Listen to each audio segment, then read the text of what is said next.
একদিন হযরত মুসা আলাইহিসসালাম এর সাথে শয়তানের সাক্ষাৎ হলো। এমন সময় মুসা আলাইহিসসালাম জিজ্ঞেস করলেন, এ শয়তান, তোমার ক্ষমতা সম্পর্কে আমাকে একটু ধারণা দাও। শয়তান উত্তর দিল, হে নবী, আপনি খুব আজব প্রশ্ন করলেন। আমার ক্ষমতা সম্পর্কে জানতে চাচ্ছেন? আপনি তাহলে শুনুন আমার 3টি ক্ষমতা সম্পর্কে। নাম্বার 1, যদি আপনি সদকা করার নিয়ত করেন তাহলে দ্রুতই করে ফেলুন, কারণ আমার এই ক্ষমতা রয়েছে যে নিয়ত করার পর বান্দাকে তা ভুলিয়ে দেই। আর একবার ভুলিয়ে দিলে সে মনে করতে পারবে না সে কি নিয়ত করেছিল।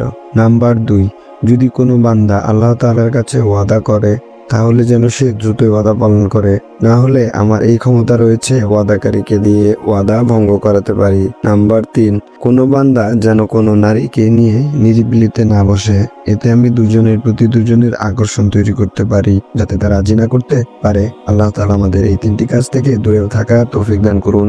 আমিন।